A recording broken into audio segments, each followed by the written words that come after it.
السلام عليكم، ازيكم يا حبايبي؟ عاملين ايه؟ النهارده معانا احلى وصفه ممكن تجربوها.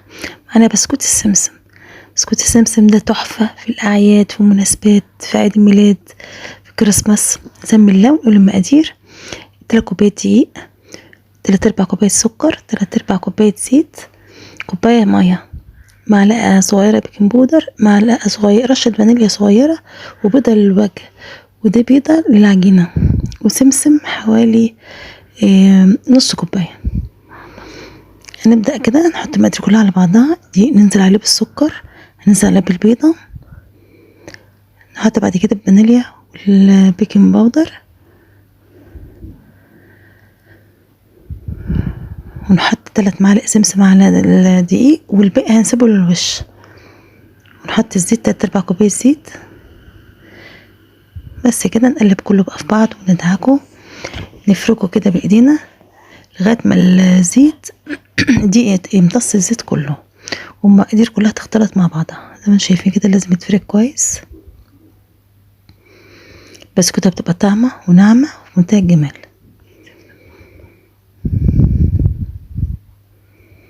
عشان كده بقى بدأت امتص الزيت كله.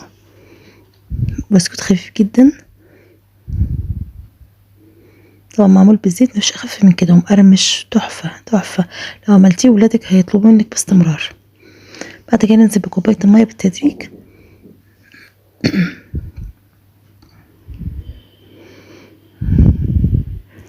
هما ال3 كوبايات هياخدوا كوباية المية كلها تقريبا، لغاية ما العجينة تلمي معاكي، وما تسيبش اثر بقى في ايدك، يعني تلمي ومتلزقش في ايديكي. هي السكر اللي فيها 3/4 كوباية، لو عايزة تزودي معلقتين كمان عليه زودي، لو بتحبي حاجة مسكرة شوية. بس نسيبها بقى نلمها كده، نسيبها ترتاح شوية، وبعد كده نبدأ نشتغل فيها. هنرش بقى الدقيق على الرخامة، ونقطع بقى العجينة، ناخد مثلا جزء منها، ونبدأ بقى نفرده من الشبه. السمك بتاعها ما بيكونش رقيق قوي، ما بيكونش تخين قوي، بيبقى حوالي سنتي او ممكن اقل من سنتي شوية. الفكرة بقى هنا لما نفرد العجينة ما نفردهاش لاخر، قبل ما نفردها للاخر بنرش السمسم على الوش عشان نضغط عليه بالنشابة يتضغط في العجينة. لما نشويه ما يقعدش السمسم يقع من على الوش. كده خلاص اتلزق كله في العجينة وفردناها، وصلنا للسمك اللي احنا عايزينه بتاعها. لو حته فيها سمسم قليل نزوده.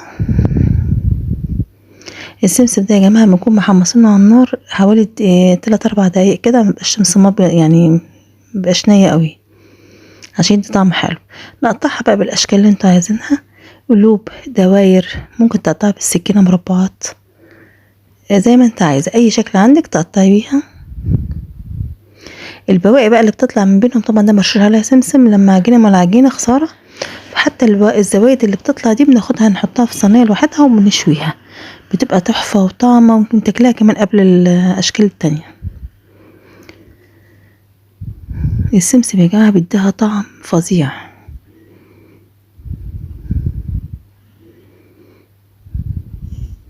قطعناها كلها، هنرصها في الصينيه زي ما انتم شايفين كده، وندهنها بالبيض. البيض ده بيضه عليها معلقتين لبن، عليها رشه صغيره من البن، ورشه صغيره من السكر، سكر خفيف قوي عشان البسكوت ما يغمقش معانا قوي.